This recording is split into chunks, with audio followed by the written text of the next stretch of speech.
حکومتیں کمزور ہیں، ادارے کمزور ہیں، وہ کمی بیشی کرنے والوں کو، زیادتی کرنے والوں کو اپنی گرفت میں نہیں لا سکتے، یا جو اس سے اوپر بیٹھے ہوئے ہیں وہ خود اس جرم میں مبتلا ہیں، اور اس جرم میں مبتلا ہونے کی وجہ سے اپنے نیچے کے لوگوں کو وہ پکڑ نہیں سکتے کیونکہ وہ خود مجرم ہیں۔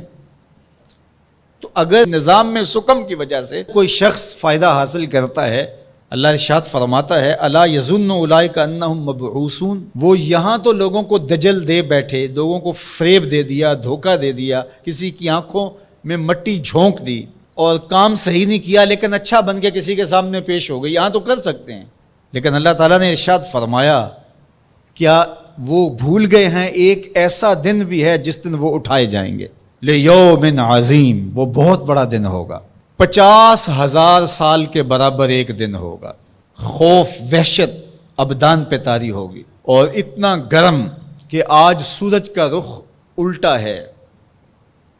پھر رخ سیدھا ہو جائے گا، اب سورج بہت بلندی پہ ہے،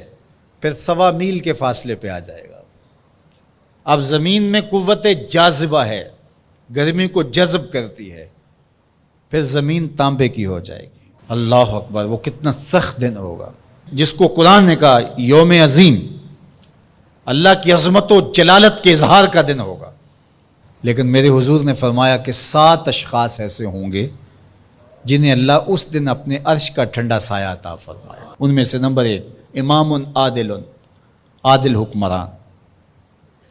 جو انصاف کے تقاضوں کو بہر صورت پورا کرتا ہے اگرچہ قریبی ہی کیوں نہ ہو۔ دوسرا شخص وشاب نشأ فی عبادت اللہ، وہ جوان جس کی جوانی اللہ کی عبادت میں گزری۔ آج تو میرے جوان کی جوانی سوشل میڈیا پہ گزر رہی ہے، آج میرے جوان کی جوانی تو گلیوں چوکوں اور بازاروں میں گزر رہی ہے۔ تیسرا شخص ورجل قلبہ معلق بالمساجد،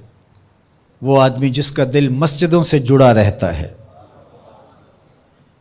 مسجد سے نکلنے کو جی ہی نہیں چاہتا۔ کتنے خوش نصیب لوگ ہیں جو مسجدوں کے ساتھ جڑے ہوئے ہیں۔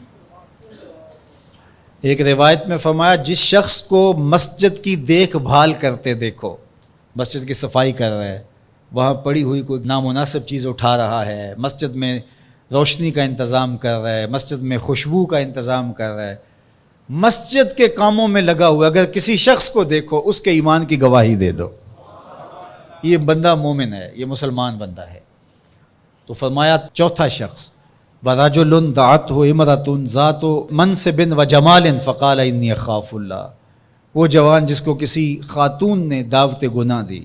اور صاحب منصب بھی تھی، صاحب جمال بھی تھی، اور قدموں میں حسن بچھنے کے لیے خود بےتاب ہوا، اور اس جوان نے آگے سے کیا کہا انی اخاف اللہ، تیری بات کیسے مانوں، رب سے ڈر لگتا ہے۔ تو حضور نے فرمایا قیامت کے دن جب دھوپ کڑک رہی ہوگی اللہ اس کو اپنے عرش کا ٹھنڈا سایہ عطا فرما دے۔ پھر ارشاد فرمایا وَرَجُلَانِ تَحَابَّا فِي اللَّهِ اجْتَمَعَا عَلَيْهِ وَتَفَرَّقَا إِلَيْهِ، وہ 2 آدمی جو اللہ کے لیے پیار کرتے تھے، جب آپس میں ملے تو اللہ کے لیے، اور آپس میں اگر ان کی دوری ہوئی تو وہ بھی اللہ کے لیے۔